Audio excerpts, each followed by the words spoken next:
Hey, Phantomaniacs, welcome to the newest unboxing here on the Needless Things YouTube channel.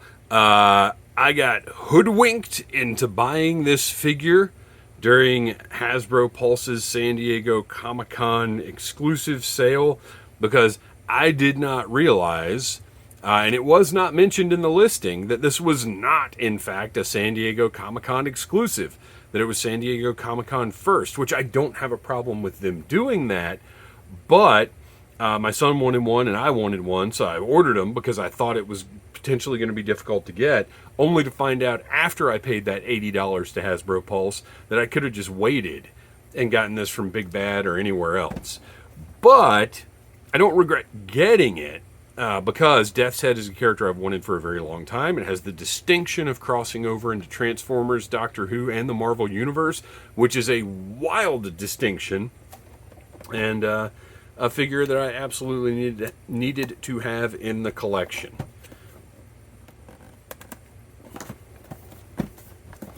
Packaging is pretty cool, like old school, looks like one of the old school Marvel cards to me, like Marvel trading cards. Got some great art on the side. I love this art because it doesn't look like, and look, no offense to people who do toy packaging now, but a lot of times the art that they put on these things looks like somebody who does art for toy packaging looked at some old comic book art and sort of tried to recreate it. This looks like actual old comic art, and I love it for that.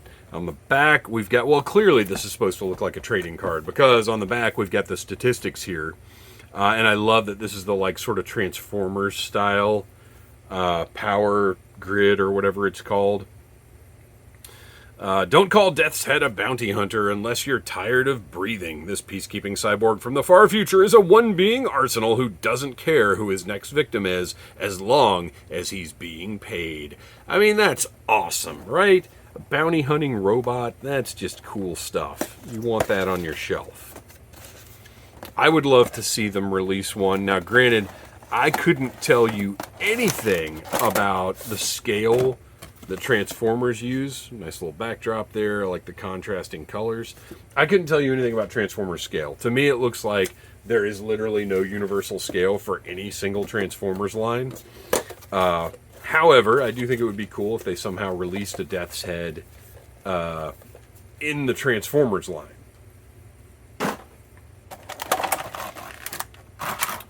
Two different plastic trays, plenty of accessories, and a big, giant figure, which makes sense. Oh man, that's great. Nice and spiky. We'll take a closer look at that in a minute. He's got some kind of rocket hand. This is... And these... Look at these beautiful primary colors on this guy. I love it. I wonder how hard it's going to be to get that cape through that slot. Not hard at all. Good news. And in this instance, I am glad we've got a nice plastic cape because the textures on it, all the textures look really nice. The wear at the bottom, like the way it's draped down from the shoulder pads, looks great. Oh man, this is exactly what I wanted a Death's Head figure to be.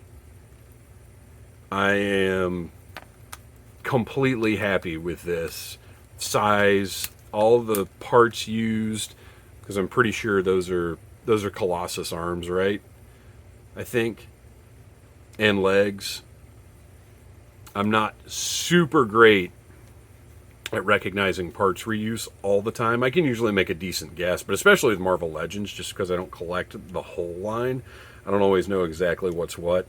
So the bottom knee joint is a little stiff, and if you look, that's going to pull away, so I'll mess with that later. I mean, you know, if you collect Marvel Legends, you know how this stuff goes. Sometimes you got to heat them up.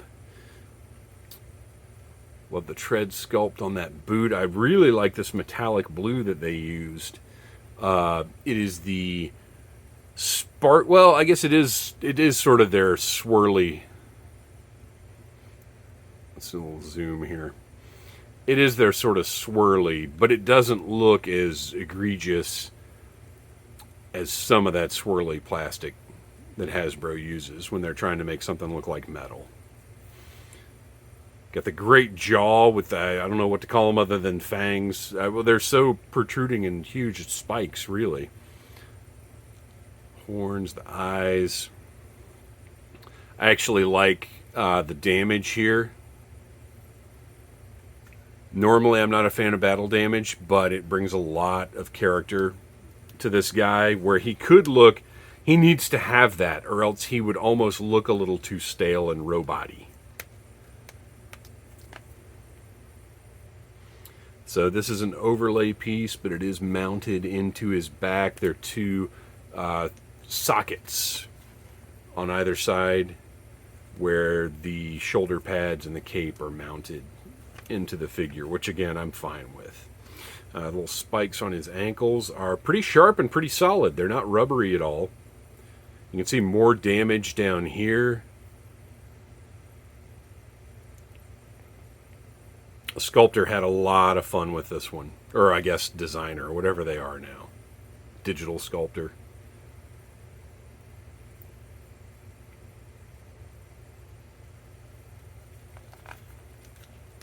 Standard swivel waist, but it's okay because it's covered up by that belt piece. Ab crunch works fine. It looks pretty good because it does have... Ab crunches, to me, visually always work better when they've got some kind of coloration or distinction right here to make it look like, oh, well, there should be, you know, things here.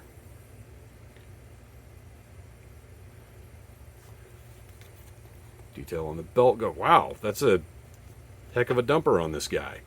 All right.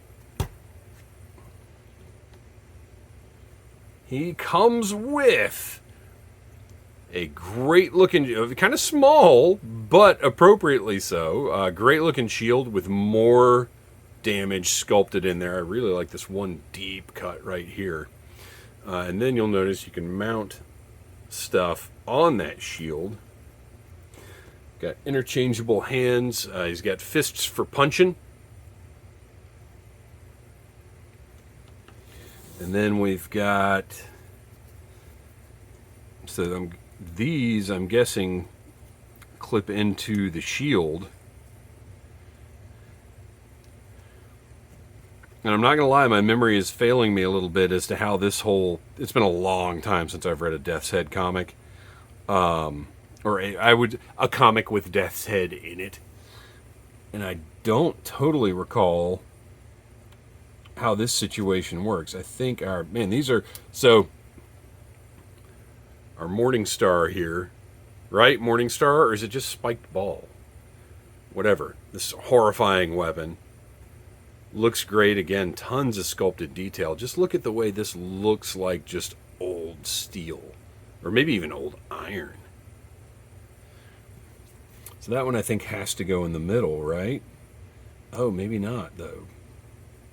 But then, oh nope, that has to go in the middle because that's got that thick piece. So that's kind of the configuration you have to have for the shield there.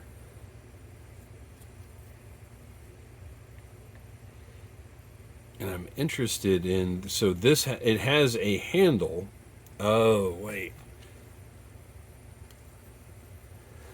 Oh man, that's killer. I don't think the box gave us any details as to how this was supposed to go.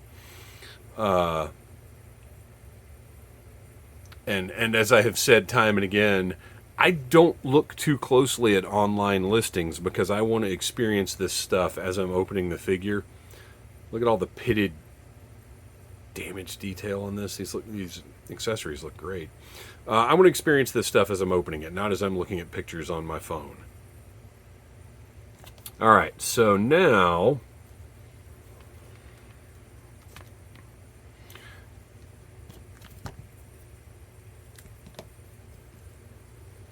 I don't know. Oh, that pops right in there. Slightly loose, but it stays in, so I'm good with that. I don't know what I'm gonna leave in there, but he's got... oh, this one's going to be fun to get in, because that spike is just going to stab you. Let's see.